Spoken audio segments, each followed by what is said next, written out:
hello. Welcome to the T Shay Show, and I am your host Tika. And today, I'm just gonna basically talk, to Dave and my viewers, and take a recap of what happened or who came on the show this month. So, hey, Dave. Hello. I'm just checking to make sure everything's good.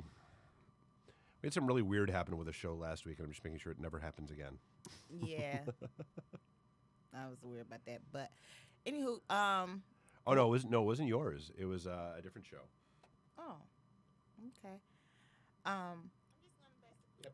Now I would like to say thank you to all of the guests that we had on the T Shay show this month, the month of February, because we are coming to a close. Yeah, it's almost the end of the month. Yeah, Crazy. We have one more show left within this month, the T Shay show. But I'm excited about that. Saturday we're gonna have movie director, book author. The man is very talented, Makil Los. He'll be here Saturday on the T Shay show, so I'm very excited about that. So we could talk to him. Um, Now, as far as all of the people that came on the T Shay show for the month of February, which they were, amazing, you know, and that ranges from Shannon Bryant. The energy was like Yeah, I mean, great. you had a good mix. I mean, you had Yeah. motivational speaker. Well, and she's also an actress. Yeah. You had rapper dude K Stacks. K Stacks, yeah, He was fun. Yeah, he was fun. Yeah, I gotta be honest. I'm Who too else? brain dead We to think had consciously. Robin the writer. Right? Yes, she was, very wise and very resourceful. Um, who else did we have on the show? Oh, and we had Trigan. Yeah, Trigan. It was a cool experience having him here in the studio too, from Trigan Studios. Shout out to Trigan. Hmm? And we had the BBB, brick by brick, real estate Oh yeah, the guys that do the investor. real estate photography and that kind Yeah. of stuff. Yeah, yeah. Yep. So thank you all for coming on T Shay Show for the month of February. It was our pleasure of talking to you and, for you guys stopping by.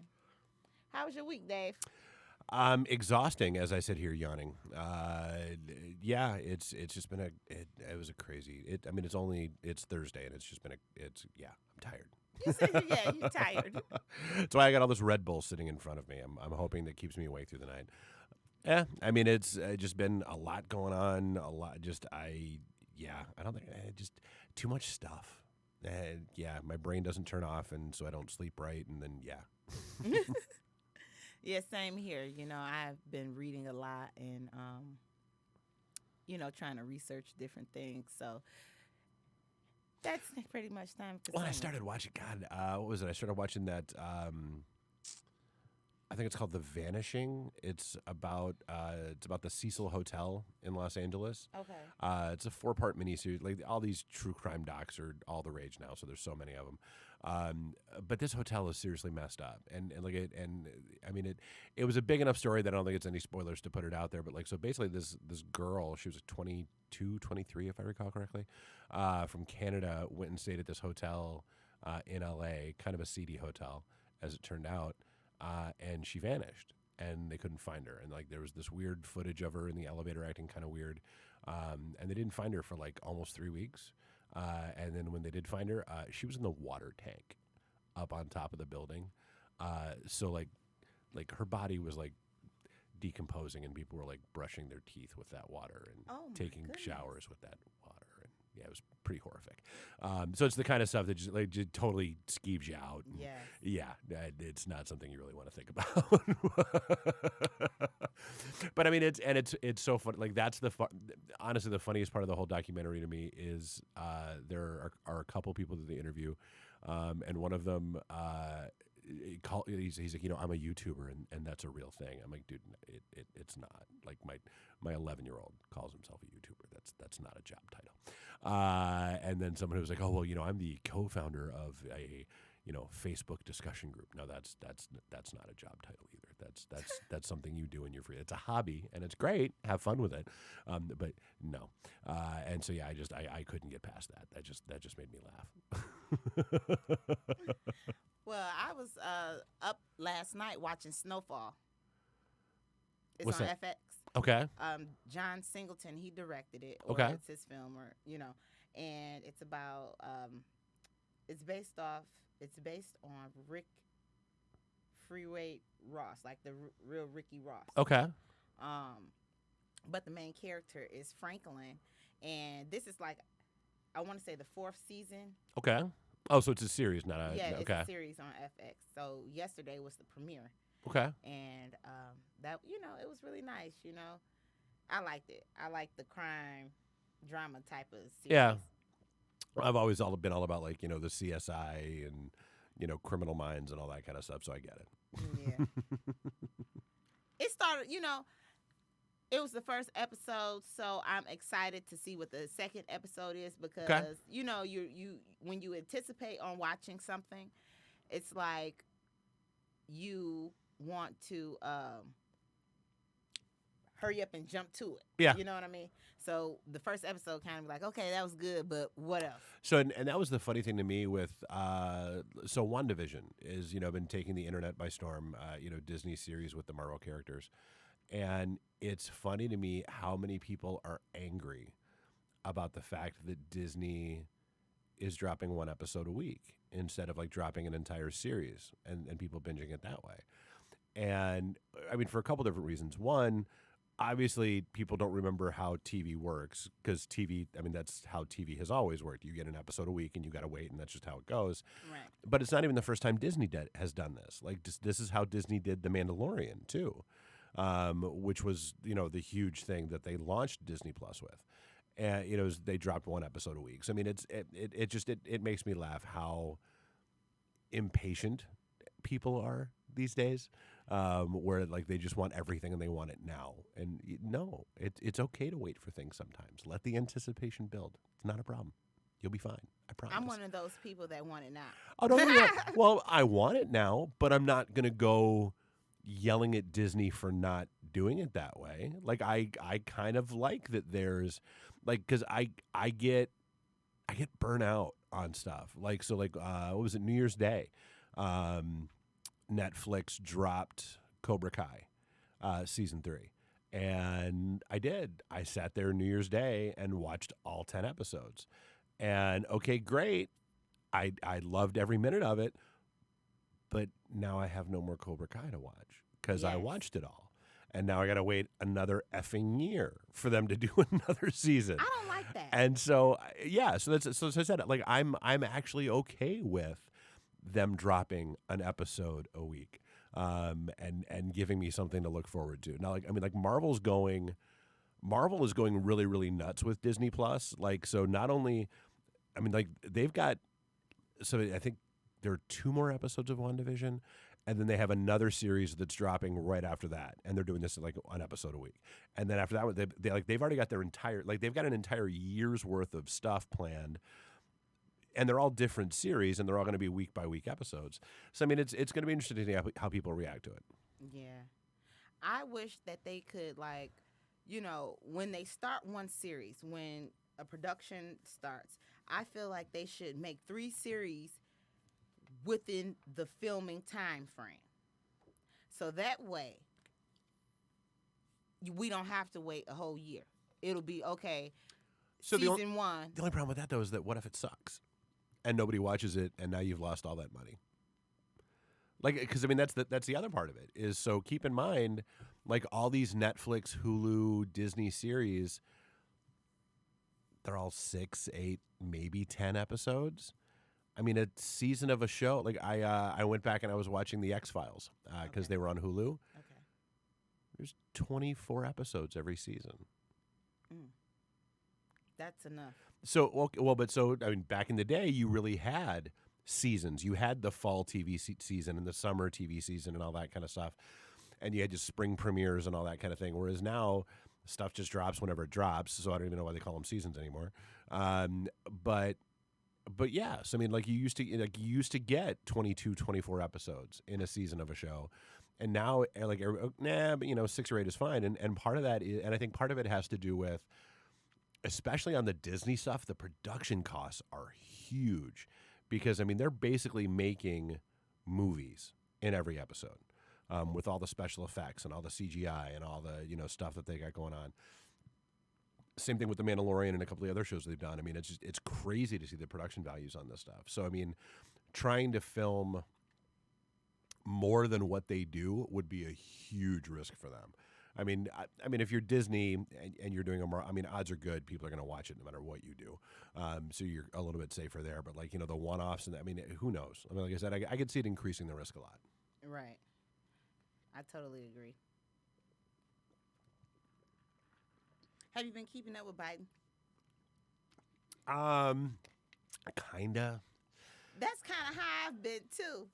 I mean, I'll be honest with you. I kind of enjoy the fact that the news isn't like I'm not waking up and seeing a news report about what our president tweeted last night that pissed off 1 million people. Yes. I'm kind of good. Just if it's not a raging fire, I don't need to pay attention to it. Just cool. Things are happening. Yay. If anything goes sideways, I'm sure my Facebook feed will explode with it. Right. But yeah, I mean, paying really close attention, no. Because again, I don't feel like I have to. Okay. Did I miss anything? No, not really. Not really. Okay. I mean, I know everybody was there was a story floating around yesterday that everybody was all up in arms about.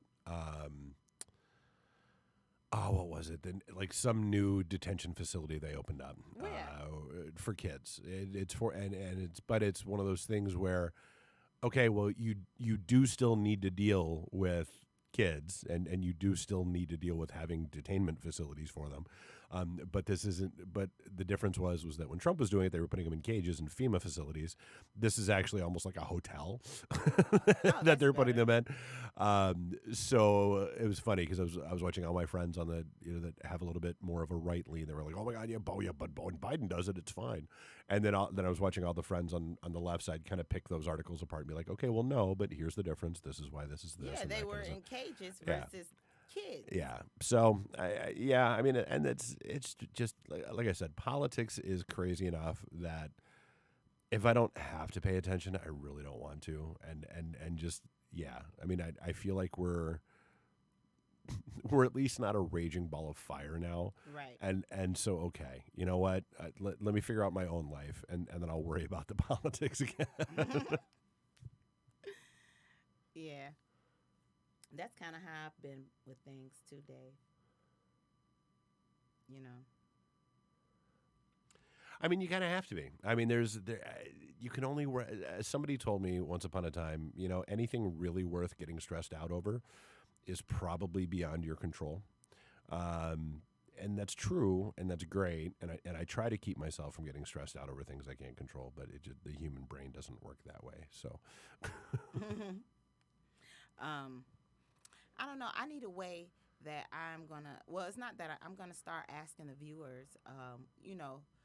What topics would like us to discuss sometime on the Smart. TJ Show. So, I mean, I would put that on your Facebook page. Yeah. And then there's actually a piece of software that we just started playing with a little bit more that lets you pull the live comments up on screen. Great. That kind of stuff. Great. So yeah, I mean that's like I said, we're just always trying to play with new toys and figure out what can make things better. We'll see. That's why I'm glad that you just a part of the TJ Show, Dave. So yeah. Other than that, have you been cooking dinner? How have you? Oh yeah, my daughter and I cook all the time. Really? I mean that's one of the really nice things about the whole pandemic thing. With me being home more is that she and I have been cooking a lot more. Okay. And I've been teaching her how to cook and that kind of stuff. What type of food do you cook? Anything. I grew up. What did you cook last night? Did I cook last night? Wow, I'm completely having a brain cramp day. Last night was kind of like a chicken mushroom, like marsala thing. It was but that's the thing. It drives her nuts because I learned I used to spend my summers either with my Italian great grandmother in Jersey or my Dutch grandmother in Pennsylvania, and so I learned how to cook and I learned how to bake. but I learned how to cook the way that they know how to cook. And so like I don't use recipes. I don't use it's just okay, yeah, that looks like enough. Boom, a pinch of this, a dash of that, yeah, that's enough of that. Cool. And you And it makes cook her according to taste. right. And Okay. it makes my daughter crazy cuz like she wants like a recipe to follow and I'm like that's not how this works. Like, I'm sorry. It Like, is a right. dash of I'm that. like, because, today you might want a little bit more, you might want a little bit more oregano. Tomorrow you might want a little bit, more, maybe you're trying to spice it up a little bit. You say, and it's funny because, because that's been the funny thing is that just watching her kind of lose her mind every time we cook something. And she does. It's funny. She tries to write it down. She's got keeps her iPad in the kitchen when we're cooking and, tries to write stuff down as we're going. And it just, it drives her doesn't nuts. work out. It just drives her nuts. So, what is consider a soul food dish in that culture? Dude, for Italians, I mean, spaghetti and meatballs. I mean, You can make that really well. Oh, well, yeah, but I mean, so that's like I've always said to everybody. I've always told all my guy friends you should have one dish that you can go from. A girl calls you and said, "Hey, can I come over for dinner?" And then 30 minutes later, you have a kick-ass meal ready. You should always have the ingredients in the house. You should always and just be able to. So mine's always been chicken parmesan. Okay. And it's funny. Like when I go to an Italian place, that's what I order. If I go to an Italian joint for the first time, I always order chicken parm, and because for me, that's the baseline Italian dish. Okay. If you screw up chicken parm, I'm probably never coming back to this place because that's the basics. Okay. If you do it well, cool. I'll probably come back and maybe try something else. But yeah, I mean it's like like I said, anything with basically anything with sauce, whether it's like lasagna or yeah, I mean just a lot of pasta, a lot of sauces. That's Okay. typical Italian stuff. So, what about a Dutch? So that's baking. So that's like that. So actually, and my daughter has a lot more fun with that. So that's like we'll make things like cream puffs, or we'll make Cream puffs. What are those? so like little pastries with like custard in them. Okay. And we make them all. It's all from scratch. Like we make the custard, we make the pastries, and all that kind of stuff. Or yeah, I mean, dude, Dutch food is heavy. So I mean, it's. Like pot pies and like that kind You of stuff. have to bring me a pot pie. It's like the real heavy put you to sleep food. Okay. So pot pies. What else? Just Cookies. A lot of cookies. like I said, yeah. I mean, it's like I said with her, I did a lot more baking than I did cooking. But yeah, so I'm saying cookies. As far as oh yeah, no, that's what I said. I did a lot more baking than I did. So yeah, like a lot of cookies, a lot of pastries, that kind of stuff. Yeah. Just a whole bunch of different things. Okay. Well, that's interesting. Yeah, I never really got like the Italian side. Never did a whole lot of baking with. That was always just a lot of in the kitchen Stovetop. cooking. Yeah, a lot of in the yeah. Now, how do you cook your chicken marcellus? Do you fry it first, pan fry it, or pan sear it? Yeah, honestly, it depends on my mood. Like sometimes I'll get like if it, and it also depends on how much time I have. Because I mean, like you can do it 4 or 5 different ways. And so sometimes it's what I'm just gonna go with. Hey, let's just get it cooked and then throw it all together and be done with it. Yeah, sometimes I'll throw a sear on it. It's like chicken parm. I mean, sometimes great. I've got more than enough time. I'm going to cook it and then I'm going to bread it and then I'm going to do it all up and then throw it in the oven for a few, and let the breading absorb. So I mean, like I said, it's really that's the nice thing to me with cooking is always you get to kind of express yourself. Okay. To me, and I was trying to explain this to my daughter now that she's taken algebra and geometry. To me, cooking is like math. You have 2 different basic approaches. You have algebra, where you have to follow instructions and you have to do it that way, or you have geometry, where you can do it however the hell you want to do it, as long as you get to the answer. Who cares? Right. It could take you 3 steps. It could take you 30 steps. As long as you get there, who cares? And so, like, that's what I like about it. Like, yeah, like the first, like if I'm trying to figure out how to make something new, yeah, like I'll probably take a look at a recipe or two. And to me, that's almost like bartending too. Like okay, yeah, figure out how to make a drink, and then once you know how to make it really well, then go ahead and figure out how to jazz it up or make it your own or do something similar but different in your own kind of thing with it. Right. I totally agree, Dave. Well, I'm gonna tell you what I cooked last night: turkey chops, macaroni, and spinach. Ah, nice. No, and cornbread. I did do that, Ah, but that's like a week meal. yeah. That's not like a Sunday meal. No, but I mean that's like the day before. I mean, I made homemade ramen. What is that? Well, so I mean, it's instead of buying like those ramen noodle packets and all Okay. that kind of stuff. No, it's getting all the ingredients and getting like chicken broth and getting it and Oh, making it wow. yourself.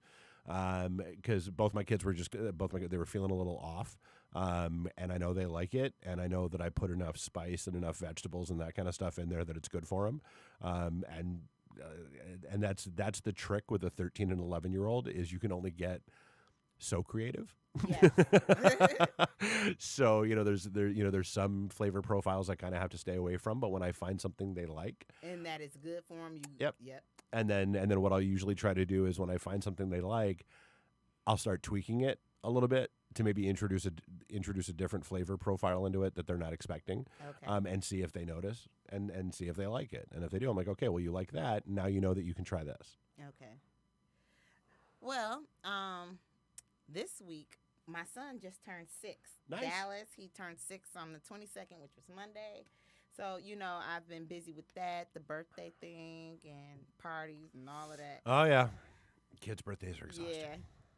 And so we're done with that. I'm excited to enter into March Madness. That is going to be the theme for the T-Shay show Gotcha. in March Madness. Now, I'm just excited with March. We have a lot coming on. We Cool. have a lot of guests coming on. It's going to be lit. That's always fun. I did, and it's like I've said before. I mean, I like watching shows that have fun. I mean, that's a huge chunk of why I do this. Yeah. Yeah. Well, Dave, it was nice talking to you today. Yeah, Me and it's you a good chopping catch-up. it up like how we usually Yeah. do. We hold the fort down. Thank you for tuning in to the T-Shay Show. Mwah.